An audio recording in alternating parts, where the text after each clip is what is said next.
Picture money with no bank behind it. No company issues it, no government backs it, no single person owns it. And yet millions of people trade it every day and trust that nobody can secretly print more or rewrite who owns what. So if no one is in charge, who keeps it honest?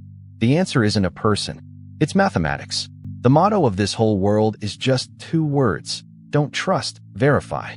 Instead of believing in authority, you check the math yourself.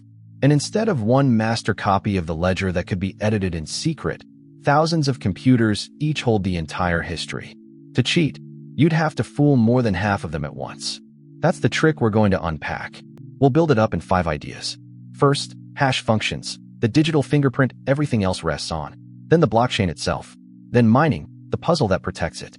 Then the keys and signatures that prove who you are. And finally, encryption, the same math that keeps your messages private. Let's start at the foundation. Imagine a magic machine. You feed in anything, a single word, an entire book, a photo, and out comes a short fingerprint of fixed length. That's a hash function. The one Bitcoin uses, SHA-256, was published by the U.S. National Security Agency in 2001, and no matter how big or small the input, the output is always exactly 64 characters long. Here's the property that makes it magic. Change the input by a single letter. Turn hello into hello, and the fingerprint doesn't shift a little. About half of it flips, instantly and unpredictably. It's called the avalanche effect, and it's why a hash is perfect for spotting tampering. Flip 1 bit in a file, and the whole fingerprint changes. There's nowhere to hide. A hash also only runs one way. Going forward is easy. Text in, fingerprint out. Going backward is practically impossible. Think of mixing paint. Red and blue give you purple in a second, but no one can unmix purple back into red and blue. That's exactly why websites store your password as a hash. If the database leaks, thieves get useless fingerprints, not your actual password. So an ideal hash has 4 properties. It's deterministic. The same input always gives the same output. It's one way, you can't reverse it. It's collision resistant. You can't find 2 different inputs that produce the same fingerprint. And it has the avalanche effect. The smallest change rewrites the whole output. Hold on to these. Everything ahead is built from them. Why SHA-256 and not the older MD5 or SHA-1? Because those 2 have been broken, researchers found collisions. SHA-256 has 2 to the 256th possible outputs. That's a number larger than the count of atoms in the observable universe. Brute forcing it would take more energy than our entire solar system can provide. For now, it's a wall nobody can climb. Now we can build the blockchain. Start with 1 block. Inside it, some data, maybe a transaction, a nonce, which will meet at the mine, and crucially, the fingerprint of the block before it. Each block carries the hash of its predecessor. That one detail, pointing back, is what turns a pile of blocks into an unbreakable chain. Picture a row of dominoes where each one knows the identity of the one before it. Block 2 stores block 1's fingerprint. Block 3 stores block 2's. Link after link, every block is bound to its history. The chain doesn't just hold the data. It remembers the exact order it arrived in, sealed by mathematics. So watch what happens if someone tampers. Go back and change block 2's data. That instantly changes block 2's fingerprint. But block 3 still stores the old fingerprint, so the link no longer matches, and 3 breaks. And 4. And everything after it. Edit 1 block in the middle, and you shatter the entire chain from that point on. The forgery exposes itself. A real Bitcoin block holds more than a line of text. It carries its block height, the number in line, a timestamp, the previous block's hash, a Merkle root, which folds every transaction in the block into a single fingerprint, the nonce, and the difficulty target. A new block lands roughly every 10 minutes, and each one packs in somewhere around 2 to 3,000 transactions. So where does the security actually come from? 3 things working together. Hash linking, so editing 1 block breaks every block after it. Proof of work, which makes redoing those hashes astronomically expensive. That's next. And decentralization. The chain lives on thousands of machines, so you'd have to fool a majority at once. And it's append only. Nothing is ever erased. Why can't anyone just bolt on a fake block? Because adding 1 means solving a puzzle called proof of work. You have to find a special number, the nonce, that makes the whole block's fingerprint start with a certain number of zeros. And because hashes are unpredictable, there's no clever shortcut. The only way through is to guess, and guess fast. So the miner just tries. Nonce 0, check the hash. Nonce 1, check again. Nonce 2. Millions and millions of times, burning through numbers, because each guess is a fresh roll of the dice. Until finally one nonce produces a hash with the zeros it needs. That's a valid block. Nonce, by the way, literally means a number used once. Each extra zero you demand makes the puzzle 16 times harder, because every hex digit has 16 possibilities. 2 zeros, 16 times. 3 zeros, 256. 4 over 4,000. The real Bitcoin network currently demands around 19 leading zeros, which works out to trillions upon trillions of attempts for a single block. Why pour all that electricity in? A reward. Today, the winning miner earns 3.125 Bitcoin per block. But that prize is cut in half about every 4 years, in an event called the halving. 50 coins back in 2009, then 25, then 12.5, 6.25, now 3.125.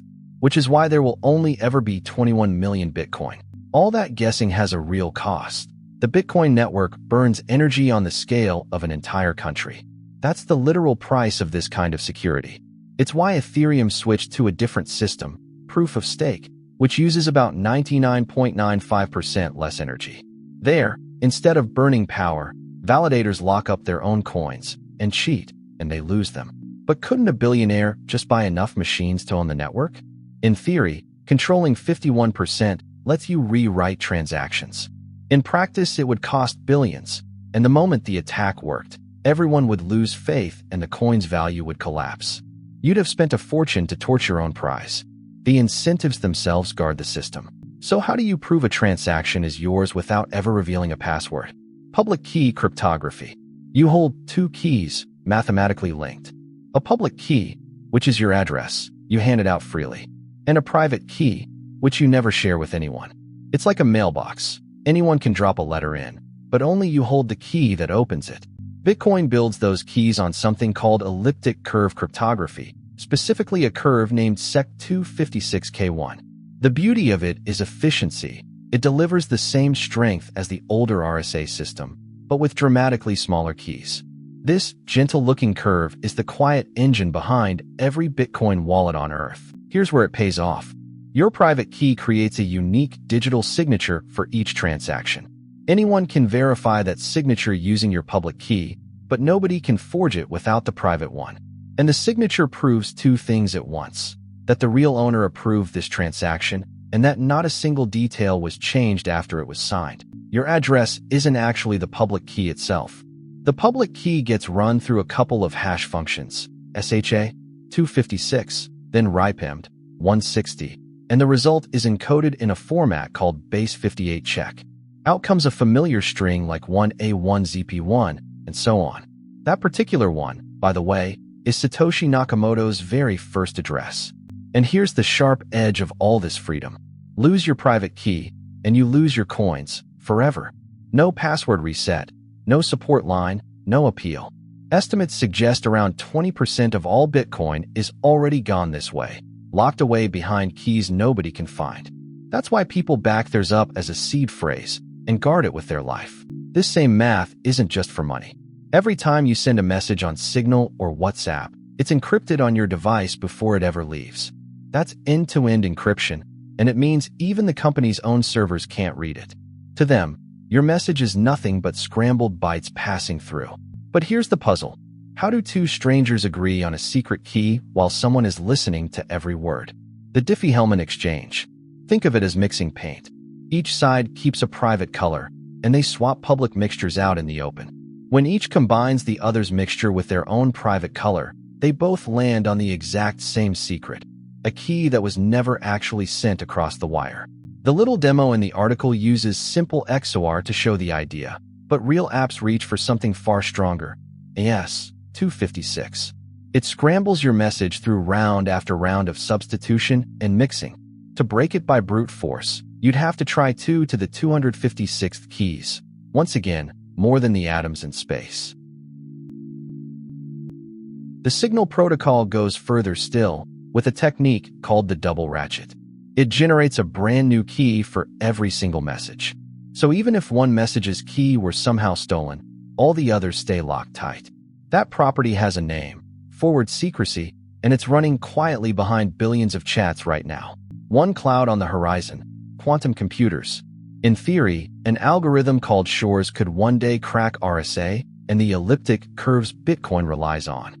The good news is today's quantum machines are nowhere near powerful enough, and researchers are already building post-quantum cryptography to shore up our defenses before that day ever arrives. And that's the whole revolution in one line. Don't trust, verify. Money, identity, private messages. All of it resting not on a person you have to believe, but on math you can check for yourself. That quiet shift, from trusting authorities to trusting open mathematics, might be the most powerful idea in the room.